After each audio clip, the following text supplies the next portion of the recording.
Hello welcome back Aisha's കിച്ചണിലേക്ക് എല്ലാവർക്കും സ്വാഗതം. എല്ലാവരും സുഖമായിട്ടിരിക്കുമെന്ന് വിശ്വസിക്കുന്നു. അപ്പോൾ ഇന്ന് നിങ്ങളുമായിട്ട് ഷെയർ ചെയ്യാൻ പോകുന്നത് ചെറിയൊരു വ്ളോഗാണ്. അപ്പോൾ ഇതിൽ നല്ലൊരു റെസിപ്പി ഉണ്ട് കേട്ടോ. ഒരു ബ്രെഡ് ടോസ്റ്റിൻ്റെ റെസിപ്പിയാണ്, പക്ഷേ ഭയങ്കര സ്പെഷ്യലായിട്ടുള്ളൊരു ബ്രെഡ് ടോസ്റ്റാണ്. ഒരു കേക്ക് സ്റ്റൈലിലുള്ളൊരു ബ്രെഡ് ടോസ്റ്റാണ്. പിന്നെ നല്ലൊരു ലെബനീസ് ക്യൂസിനും കൂടി നിങ്ങളുമായിട്ട് ഷെയർ ചെയ്യുന്നുണ്ട്. അപ്പോൾ വീഡിയോ മൊത്തത്തിൽ കണ്ടിട്ട് നിങ്ങളുടെ അഭിപ്രായങ്ങൾ താഴെ കമൻറ്റ് ബോക്സിൽ എഴുതി അറിയിക്കാനും മറക്കരുത്. പിന്നെ നമ്മുടെ ചാനൽ ഇതുവരെ സബ്സ്ക്രൈബ് ചെയ്യാത്തവരുണ്ടെങ്കിൽ നിങ്ങൾക്ക് ചാനൽ ഇഷ്ടമാവുന്നുണ്ടെങ്കിൽ ഒന്ന് സബ്സ്ക്രൈബ് ചെയ്യണേ. അവിടെ കാണുന്ന സബ്സ്ക്രൈബ് ബട്ടൺ ഒന്ന് പ്രസ് ചെയ്യുക. അതിൻ്റെ കൂടെ ചെറിയൊരു ബെല്ലൈക്കൺ ഉണ്ട്, അതുകൂടെ ഒന്ന് പ്രസ് ചെയ്യുക. അപ്പം ഇതുപോലെ കാണാം. ഇതിൽ ഓൾ വേണം പ്രസ് ചെയ്യാൻ. അപ്പോൾ ആദ്യം നമുക്ക് പതിവ് പോലെ തന്നെ നമ്മുടെ റെസിപ്പിയിലേക്ക് പോവാം. ഒരു സിമ്പിൾ ബ്രെഡ് ടോസ്റ്റ് റെസിപ്പിയാണ്, ഒരു കേക്ക് സ്റ്റൈലിലുള്ളത്. അപ്പോൾ അതെങ്ങനെ റെഡിയാക്കി എടുക്കാൻ നോക്കാം. ഞാനിപ്പം ഒരു നല്ല ആഴമുള്ളൊരു പാത്രം എടുക്കുക. അതിലേക്ക് ഏറ്റവും ബെസ്റ്റ് ബ്രെഡിൻ്റെ ഒരു റെക്റ്റാങ്കിൾ ഷേപ്പിലോ സ്ക്വയർ ടൈപ്പിലുള്ളൊരു പാത്രം എടുക്കുക. അതിലേക്ക് ഒരു 2 മുട്ട ഞാൻ പൊട്ടിച്ച് ഒഴിച്ചിട്ട് നന്നായിട്ട് മിക്സ് ചെയ്ത് കൊടുക്കുന്നുണ്ട് കേട്ടോ. അപ്പോൾ ഇതിലേക്ക് നമ്മൾ സാധാ ബ്രെഡ് ടോസ്റ്റൊക്കെ ഉണ്ടാക്കുന്ന പോലെ തന്നെയുള്ള ചേരുവകൾ തന്നെയുള്ളൂ. പിന്നെ ഒരു സ്പെഷ്യലായിട്ട് 1-2 ചേരുവകളും കൂടി ഉണ്ട്, കാണിക്കാം. അപ്പം മുട്ട നന്നായിട്ട് പൊട്ടിച്ചൊടിച്ച് മിക്സ് ചെയ്ത ശേഷം അതിലേക്ക് ഒരു 2 ടീസ്പൂണ് പഞ്ചസാരയും ഒരു നുള്ളു ഉപ്പും പിന്നെ 2 ടേബിൾ സ്പൂണ് പാലും കൂടി ചേർത്ത് കൊടുക്കാം. പാല് ചേർക്കുന്നത് എന്താണെന്ന് വെച്ചിട്ടുണ്ടെങ്കിൽ നമ്മൾ 2 മുട്ടയിൽ എടുത്തിട്ടുള്ളൂ. അപ്പം ഈ പാല് ചേർത്തിട്ടുണ്ടെങ്കിൽ നമുക്ക് ഒരുപാട് ബ്രെഡ് ടോസ്റ്റ് ചെയ്തെടുക്കാൻ പറ്റും. അപ്പം ഇനി സാധാരണ ബ്രെഡ് ടോസ്റ്റ് ഉണ്ടാക്കുമ്പോഴും പാല് ചേർത്തിട്ട് മുട്ട മിക്സ് ചെയ്തെടുക്കുവാണെങ്കിൽ ഒരുപാട് ബ്രെഡ് ഈ മുട്ട മിക്സ്ചർ വലിച്ചെടുക്കില്ല. അപ്പോൾ ഇനി അതവിടെ ഇരിക്കട്ടെ. ഇനി നമുക്ക് ബ്രെഡ് ഒന്ന് റെഡിയാക്കി എടുക്കാം. ബ്രെഡ് ഇതാ നല്ല കട്ടിയുള്ള ബ്രെഡ് തന്നെ എടുക്കണം കേട്ടോ. പിന്നെ നല്ല ഷേപ്പിലുള്ള, അതായത് സ്ക്വയറിലുള്ള ബ്രെഡ് തന്നെ എടുക്കുക. ഒരേ ഷേപ്പിലുള്ളത് വേണം എടുക്കാൻ, അല്ലാത്ത ബ്രെഡ് കൊണ്ട് നമുക്കിത് ചെയ്തെടുക്കാൻ പറ്റില്ല. അപ്പോൾ ഇനി ബ്രെഡിൻ്റെ സൈഡൊക്കെ ഒന്ന് കട്ട് ചെയ്തെടുക്കണം. ഞാനിപ്പോൾ 4 ബ്രെഡ് എടുത്തിട്ടുണ്ട്. അപ്പോൾ സൈഡ് കട്ട് ചെയ്യുമ്പം എല്ലാതും ഒരേ അളവിൽ തന്നെ കട്ട് ചെയ്തെടുക്കുക. അപ്പോൾ ഇത് എത്ര ലെയർ വേണമെങ്കിലും നിങ്ങൾക്ക് ചെയ്തെടുക്കാം, പക്ഷേ അതിനനുസരിച്ച് നമുക്കിതിൻ്റെ അകത്ത് കുക്ക് ചെയ്ത് കിട്ടണം. അപ്പോൾ അതുകൊണ്ട് മാക്സിമം ഒരു 4 ലെയറൊക്കെ മതി. മിനിമം ഒരു 2 ലെയറൊക്കെ ഉണ്ടാക്കിയെടുക്കാൻ പറ്റും. അപ്പോൾ ഇതുപോലെ സൈഡൊക്കെ ഒന്ന് കട്ട് ചെയ്ത് മാറ്റുക. അപ്പോൾ ബ്രെഡ് നല്ലതാണെങ്കിൽ മാത്രമേ നമുക്ക് ഇതുപോലെ ചെയ്തെടുക്കാൻ പറ്റുള്ളൂ കേട്ടോ.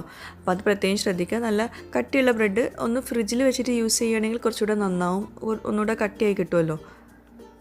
അപ്പോൾ സൈഡ് കട്ട് ചെയ്യുമ്പോൾ ഒരേ അളവിൽ കട്ട് ചെയ്ത് എടുക്കാൻ ശ്രദ്ധിക്കുക. അപ്പോൾ 4 ബ്രെഡും സൈഡ് കട്ട് ചെയ്തിട്ടുണ്ട്. അപ്പം ഒരേ അളവിൽ തന്നെ ആയിട്ടുണ്ട്.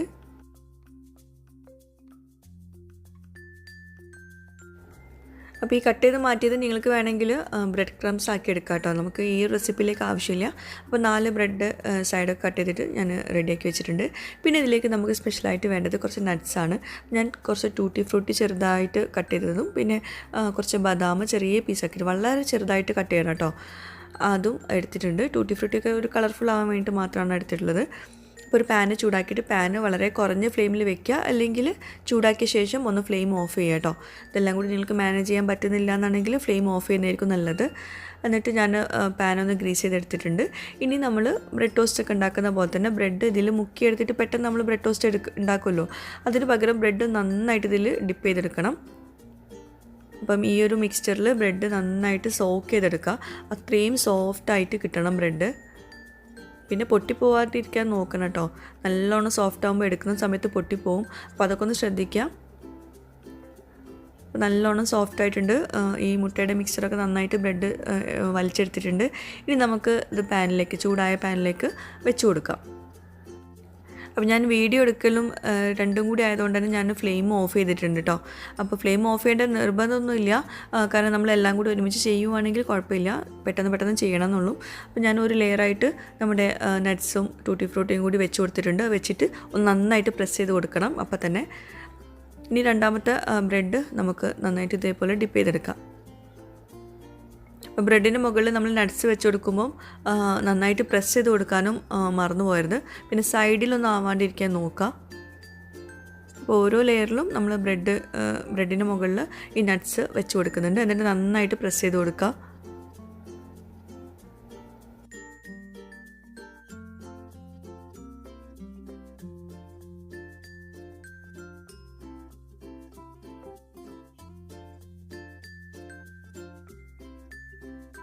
അപ്പോൾ മൂന്നാമത്തെ ലെയറും വെച്ച് കൊടുത്തിട്ടുണ്ട്. അതിന് മുകളിൽ നട്ട്സും ടൂട്ടി ഫ്രൂട്ടിയും കൂടി ചെറിയ പീസാക്കിയിട്ട് കട്ട് ചെയ്തത് ഇട്ട് കൊടുക്കുക. എന്നിട്ട് നന്നായിട്ട് പ്രസ് ചെയ്ത് കൊടുക്കുക. അപ്പോൾ ഇത്രയും മതി, നമ്മൾ നട്ട്സ് ഇത്രയും വെച്ച് കൊടുത്താൽ മതി. ലാസ്റ്റത്തെ ലെയറിൽ നമ്മൾ നട്ട്സ് വെക്കേണ്ട ആവശ്യമില്ല. ഞാൻ വെച്ച് കൊടുത്തിട്ടുണ്ടായിരുന്നു ലാസ്റ്റ്, പക്ഷേ എനിക്ക് തോന്നുന്നു കാണാനൊരു ഭംഗിക്ക് അകത്താണ് നട്ട്സ് നല്ലത്, പുറത്ത് വേണ്ട ആവശ്യമില്ല. ടേസ്റ്റ് പിന്നെ നന്നാവും കേട്ടോ പുറത്ത് വെച്ച് കൊടുത്തിട്ടുണ്ടെങ്കിൽ. എന്നിട്ട് ഇനി ഫ്ലെയിം ഓൺ ചെയ്യുക. എന്നിട്ട് ഇതുപോലെ ഒരു 4 വശവും നന്നായിട്ട് കുക്ക് ചെയ്തെടുക്കുക. 4 വശമല്ല 6 വശവും നന്നായിട്ട് കുക്ക് ചെയ്തെടുക്കുക. അങ്ങനെ തിരിച്ചു മറിച്ചൊക്കെ ഇട്ട് കൊടുക്കുക. അപ്പോൾ ഞാനിപ്പോൾ ഇതാ ഏറ്റവും ലാസ്റ്റായിട്ട് ഒന്ന് ടോപ്പിങ്ങിനായിട്ട് കുറച്ച് നട്ട്സ് ഇട്ട് കൊടുത്തിട്ടുണ്ടായിരുന്നു. അതിന് മുകളിൽ കുറച്ച് ഈ മുട്ടയുടെ മിക്സറും കൂടി ഇങ്ങനെ ഒഴിച്ചു കൊടുത്തിട്ട് ഒന്ന് പ്രസ് ചെയ്യാൻ വേണ്ടിയിട്ട്. പക്ഷെ അത് വേണ്ടാന്നാണ് എൻ്റെ അഭിപ്രായം. കാണാനൊരു ഭംഗിക്ക് പ്ലെയിൻ ആയിട്ടാണ് നല്ലത്.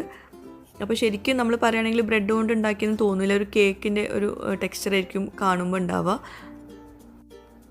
അപ്പോൾ ഇതുപോലെ ഇങ്ങനെ എല്ലാ വശവും ഒന്ന് ചെറുതായിട്ടൊന്ന് ചൂടാക്കി എടുക്കണം. പിന്നെ ഒരു കാര്യം ശ്രദ്ധിക്കാനുള്ളത്, നമ്മൾ വളരെ കുറഞ്ഞ ഫ്ലെയിമിൽ വെച്ചിട്ടാണ് ഇത് കുക്ക് ചെയ്തെടുക്കുന്നത്. ഒരു 5 മിനിറ്റെങ്കിലും നമ്മൾ എല്ലാ വശവും ഒന്ന് കുക്ക് ചെയ്തെടുക്കേണ്ടി വരും കേട്ടോ. എന്നാലേ അകത്തുള്ള മുട്ടയുടെ മിക്സറൊക്കെ നന്നായിട്ട് കുക്കാവുള്ളൂ. അല്ലെങ്കിൽ നമ്മൾ കട്ട് ചെയ്യുന്ന സമയത്ത് ഭയങ്കര സോഫ്റ്റായിട്ട് അലിഞ്ഞു പോകുന്ന ഒരു പരുവാകും. അപ്പോൾ ഇതുപോലെ ചെയ്തെടുക്കണം കേട്ടോ. എല്ലാ വശവും ഒന്ന് കുക്ക് ചെയ്തെടുക്കാൻ വേണ്ടിയിട്ട് കുറച്ച് ടൈം എടുക്കുന്നുണ്ട്, 5 മിനിറ്റ് എക്സ്ട്രാ എടുക്കുന്നുണ്ട്. അപ്പോൾ ഇതാ എല്ലാ വശവും ഒന്ന് കുക്ക് ചെയ്തെടുത്തിട്ടുണ്ട്. നല്ല സോഫ്റ്റായിട്ടുള്ള ബ്രെഡ് ടോസ്റ്റാണ്. പുറമേ ബ്രെഡ് ടോസ്റ്റിൻ്റെ ശരിക്കുള്ള ടെക്സ്ചറും അകത്ത് നല്ല സോഫ്റ്റായിരിക്കും. ഇപ്പോൾ ഇത് കുക്കായിട്ടില്ലെങ്കിൽ നമുക്ക് കട്ട് ചെയ്യുന്ന സമയത്ത് മനസ്സിലാവും. കട്ട് ചെയ്യുന്ന സമയത്ത് അലിഞ്ഞു പോയ പോലെ ഉണ്ടാവും, വെള്ളം പോലെയൊക്കെ ഉണ്ടാവും. അപ്പോൾ അതുകൊണ്ട് മാക്സിമം നന്നായിട്ട് കുക്ക് ചെയ്തെടുക്കുക. തിരിച്ചു മറിച്ചൊക്കെ ഇട്ടിട്ട് പതുക്കെ പതുക്കെ ചെയ്തെടുത്താൽ മതി. പൊട്ടി പോകുന്നില്ല കേട്ടോ. ഒന്നായിട്ട് സെറ്റായി കിട്ടിയാൽ പിന്നെ പൊട്ടി പോവില്ല. അപ്പോൾ നല്ല ഭംഗിയില്ലേ കാണാൻ. ഒരു കേക്കിൻ്റെ സ്റ്റൈലിലുള്ള നല്ലൊരു ബ്രെഡ് ടോസ്റ്റാണ്. എല്ലാവർക്കും ഇഷ്ടപ്പെടും. അപ്പോൾ ഇത് ചിക്കൻ ഫില്ലിംഗ് ഒക്കെ വെച്ച് ചെയ്യാം. ഇനിയിപ്പോൾ ആരെങ്കിലും ഇത് കുറച്ച് കഴിഞ്ഞാൽ ചെയ്യുമോയെന്ന് അറിയില്ല. എന്തായാലും ഞാൻ അടുത്ത് തന്നെ ചിക്കൻ ഫില്ലിംഗ് ഒക്കെ വെച്ചിട്ട് ചെയ്തിട്ട് ഷെയർ ചെയ്യുന്നുണ്ട്. അപ്പോൾ ഇതാ ഞാൻ കട്ട് ചെയ്ത് കാണിക്കാം. കട്ട് ചെയ്യുമ്പോൾ നല്ല സോഫ്റ്റായിട്ടിരിക്കുകയാണ്. പിന്നെ കട്ട് ചെയ്തിട്ട് അകത്ത് എന്താ ഇങ്ങനെ ഇതിപ്പോൾ നല്ല നമ്മളിങ്ങനെ പ്രസ് ചെയ്യുന്ന സമയത്ത് നല്ല സോഫ്റ്റാണ്. പക്ഷേ ഇത് അകത്ത് കുക്കായിട്ടില്ലെങ്കിൽ ഇവിടെ ഇങ്ങനെ അലിഞ്ഞ് പോയ പോലെ തോന്നും. അപ്പം ഒന്നുകൂടി കുക്ക് ചെയ്യേണ്ടി വരും. അപ്പം നന്നായിട്ട് കുക്ക് ചെയ്യാൻ ശ്രദ്ധിക്കുക. ചെറിയ ഫ്ലെയിമിൽ വെച്ചിട്ട് വേണം കുക്ക് ചെയ്യാൻ. തിരിച്ചും മറിച്ചൊക്കെ ഇട്ടിട്ട്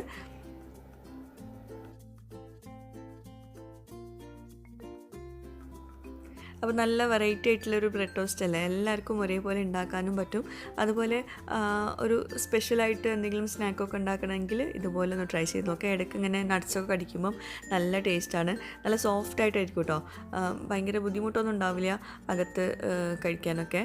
അപ്പോൾ എല്ലാവർക്കും ഇഷ്ടപ്പെടും. കുട്ടികൾക്കാണെങ്കിലും വലിയവർക്കാണെങ്കിലും ഒക്കെ ഇഷ്ടപ്പെടുന്ന നമ്മുടെ ഒരു സ്വീറ്റ് ഉണ്ടല്ലോ, ദിൽകുഷ് എന്ന് പറഞ്ഞിട്ടുള്ള സ്വീറ്റ്. അപ്പം ആ ഒരു ടെക്സ്ചറൊന്നുമല്ല, ആ ഒരു ടേസ്റ്റും അല്ല, പക്ഷേ കാണുമ്പോൾ അതുപോലെ ഇരിക്കുന്നുണ്ട്. അപ്പോൾ എല്ലാവരും ഒന്ന് ട്രൈ ചെയ്ത് നോക്കട്ടോ. എന്നിട്ട് എനിക്ക് ഫീഡ്ബാക്ക്സ് എഴുതി അറിയിക്കാനും മറക്കരുത്. അപ്പോൾ ഇന്ന് ഞങ്ങളിപ്പോൾ പോകുന്നത് ഉമ്മൽക്കുവയിലുള്ള ഒരു റെസ്റ്റോറൻറ്റിലോട്ടാണ്. അപ്പോൾ ഞങ്ങൾ വൈകിട്ട് ഫുഡൊക്കെ കഴിച്ചിട്ടുണ്ടായിരുന്നു.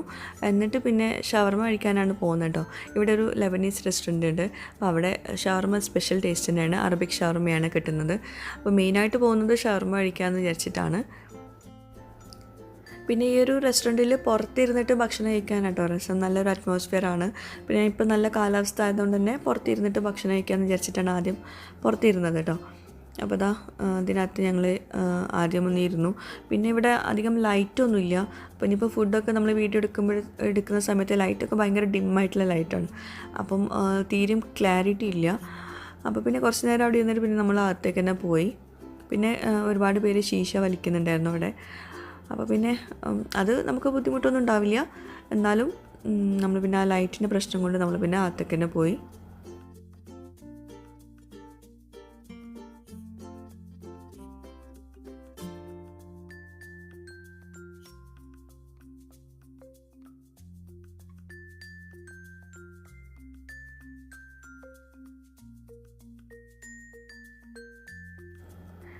ഇതൊരു ലെബനീസ് റെസ്റ്റോറൻ്റാണ്. അപ്പോൾ ഇവിടെ അങ്ങനത്തെ ഐറ്റംസൊക്കെ ഒരുപാട് നല്ല വെറൈറ്റീസൊക്കെ ഉണ്ട്. അപ്പോൾ ഞങ്ങൾ മുമ്പ് ഇവിടെ വന്നപ്പം വേറെയും കുറച്ച് വെറൈറ്റീസൊക്കെ ട്രൈ ചെയ്തിട്ടുണ്ടായിരുന്നു. അന്ന് നമുക്ക് ഇവിടുത്തെ അറബിക് ഷവർമ ഭയങ്കരമായിട്ട് ഇഷ്ടപ്പെട്ടിട്ടുണ്ടായിരുന്നു. അപ്പോൾ അത് കഴിക്കാനാണ് വന്നത്. നമ്മൾ ഡിന്നറൊക്കെ വീട്ടിൽ നിന്ന് കഴിച്ചിട്ടാണ് വന്നത് കേട്ടോ.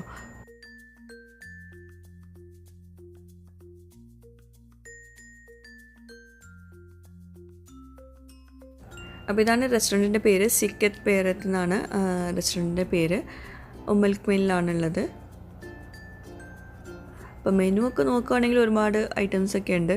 പക്ഷേ പല ഐറ്റംസും നമ്മൾ ടേസ്റ്റ് ചെയ്ത് നോക്കാത്തതുകൊണ്ട് തന്നെ എന്താണെന്നൊന്നും അറിയില്ല. അപ്പോൾ അവരോട് ചോദിച്ചപ്പം അവരൊരു മൻസഫ് റൈസിനെ പറ്റി പറഞ്ഞു, ലാമ്പ് വെച്ചിട്ടുള്ളതാണ്. അപ്പം മുമ്പ് വന്നപ്പോൾ നമ്മൾ വേറൊരു റൈസായിരുന്നു ട്രൈ ചെയ്തിട്ടുണ്ടായിരുന്നത്. അപ്പോൾ ശരിക്കും റൈസൊന്നും കഴിക്കാനുള്ളൊരു മൂഡില്ലായിരുന്നു, കാരണം നമ്മൾ ഫുഡ് ഓൾറെഡി കഴിച്ചതാണ്. അപ്പോൾ ഷവർമ കഴിക്കാൻ വേണ്ടിയിട്ട് വന്നതാണ്. പിന്നെ ഷവർമയും അതുപോലെ ഈ മൻസഫ് ഫ്രൈസും കൂടി ഓർഡർ ചെയ്യാമെന്ന് വിചാരിച്ചു. പിന്നെ കുട്ടികൾക്ക് കുറച്ച് ഫ്രൈസും പിന്നെ ഒരു സാലഡും, ഫത്തൂഷ്. അപ്പോൾ സാലഡാണ് ഫസ്റ്റ് കൊണ്ടുവന്ന് തന്നത്. അപ്പം ഇത് ഫത്തൂഷ് സാലഡ് ഒരുപാട് പേർക്കൊക്കെ അറിയുന്നുണ്ടാവും. അപ്പോൾ ഇതുവരെ ഇത് കഴിക്കാത്തവരുണ്ടെങ്കിൽ ഒന്ന് ട്രൈ ചെയ്ത് നോക്കണം കേട്ടോ. പിന്നെ ഇവിടുത്തെ ഈ ഫത്തൂഷിന് നല്ല ടേസ്റ്റാണ്, എനിക്ക് ഭയങ്കര ഇഷ്ടമാണ് ഇവിടുത്തത്. നമ്മൾ മുമ്പ് വന്നപ്പോഴും കഴിച്ചിട്ടുണ്ടായിരുന്നു.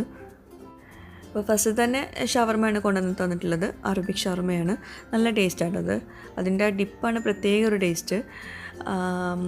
അപ്പം ഒരെണ്ണമാണ് ഷവർമ ഓർഡർ ചെയ്തിട്ടുള്ളത്. പിന്നെ മൻസഫ് ഫ്രൈസും സെനോറിറ്റ ഫ്രൈസ് എന്ന് പറഞ്ഞിട്ടുള്ളൊരു ഡിഷും, അത് ഫ്രഞ്ച് ഫ്രൈസാണ് മെയിനായിട്ട്. പിന്നെ സോസ് ഒരു സ്പെഷ്യൽ സോസാണ്. പിന്നെ ഈ ഫത്തൂഷുമാണ് നമ്മൾ ഓർഡർ ചെയ്തിട്ടുള്ളത്.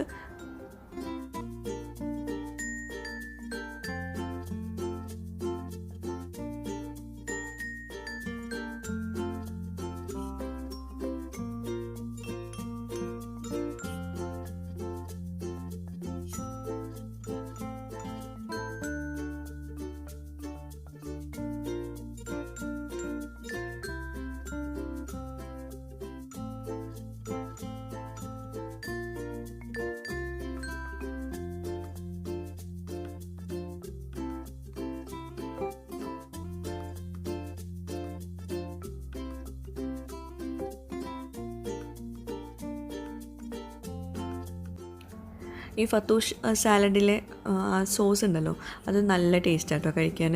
ഒരു പുളിയും മധുരവും എല്ലാം കൂടി മിക്സ് ആയിട്ടുള്ളൊരു ടേസ്റ്റാണ്.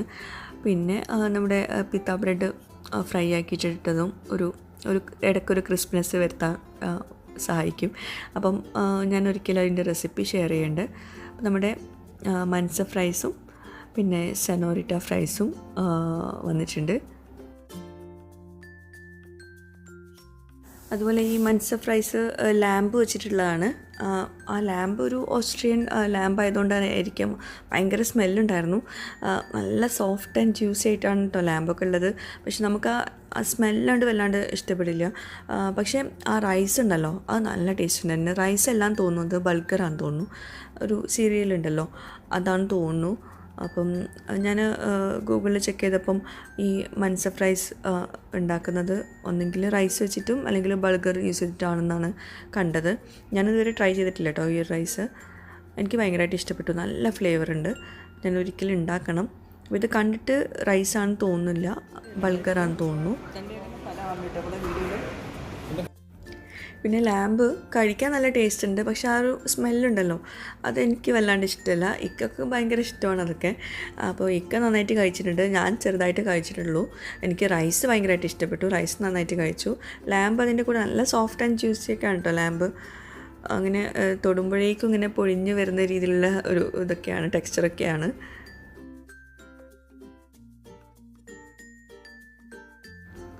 പിന്നെ സെനോറിറ്റ ഫ്രൈസ് എനിക്ക് അങ്ങോട്ട് അത്ര കണ്ട് ഇഷ്ടമായില്ല, കുഴപ്പമില്ല. മക്കൾക്ക് പിന്നെ ഫ്രൈസ് വേണമെന്ന് പറഞ്ഞിട്ട് ഓർഡർ ചെയ്തതാണ്.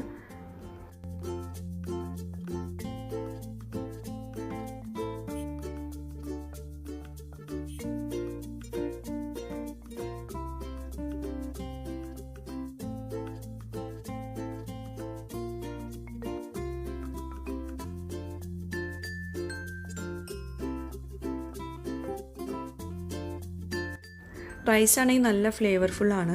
അപ്പോൾ അതൊരു സോസിൽ ഡിപ്പ് ചെയ്തിട്ടാണ് കൊണ്ടുവന്ന് തന്നിട്ടുള്ളത്, സെർവിങ് ആയിട്ട് വെച്ചിട്ടുള്ളത്. ആ സോസ് നല്ല ടേസ്റ്റ് ഉണ്ടായിരുന്നു.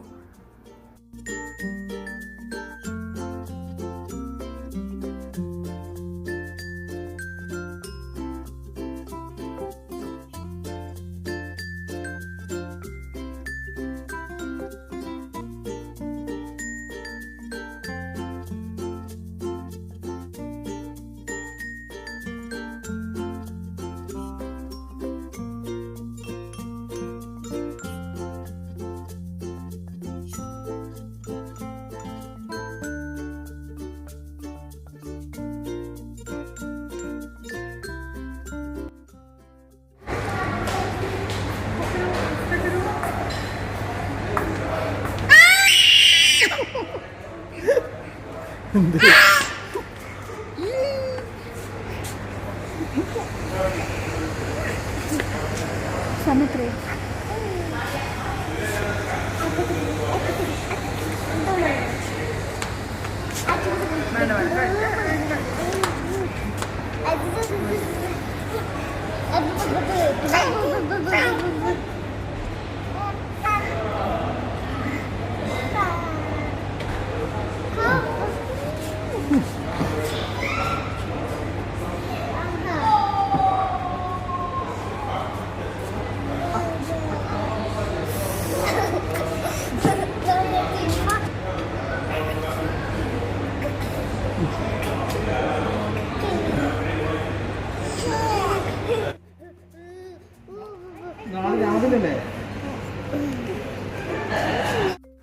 അപ്പോൾ എന്തായാലും ഫത്തൂഷും അതുപോലെ മൻസ ഫ്രൈസും ഇത് രണ്ടും ഒന്ന് ട്രൈ ചെയ്ത് നോക്കണം എന്നുണ്ട്. ഇൻഷാല്ലാ നല്ല മട്ടണൊക്കെ കിട്ടുന്ന സമയത്ത് ട്രൈ ചെയ്ത് നോക്കാം. അപ്പം ഈ ഭാഗത്തൊക്കെ വരുന്നവരുണ്ടെങ്കിൽ ഉമ്മൽക്കുവേൻ ഈ ഭാഗത്തൊക്കെ വരുന്നവരുണ്ടെങ്കിൽ ജസ്റ്റ് ഒന്ന് ഇവിടെ വന്ന് നോക്കൂ. നല്ല അറബിക് ഷവർമയ്ക്കും നല്ല അറബിക് സലാഡ്സിനൊക്കെ നല്ലതാണ്. അപ്പോൾ ഇന്നത്തെ ഈ ഒരു വ്ളോഗ് എല്ലാവർക്കും ഇഷ്ടമായിട്ടുണ്ടാവുമെന്ന് വിശ്വസിക്കുന്നു. ഇഷ്ടമായാലും ഇല്ലെങ്കിലും നിങ്ങളുടെ ഫീഡ്ബാക്ക്സ് താഴെ കമൻറ്റ് ബോക്സിൽ എഴുതി അറിയിക്കുക. പുതിയൊരു വ്ളോഗുമായിട്ടോ വീഡിയോ ആയിട്ടൊക്കെ വരുന്നവരേക്കും ബൈ. Thank you.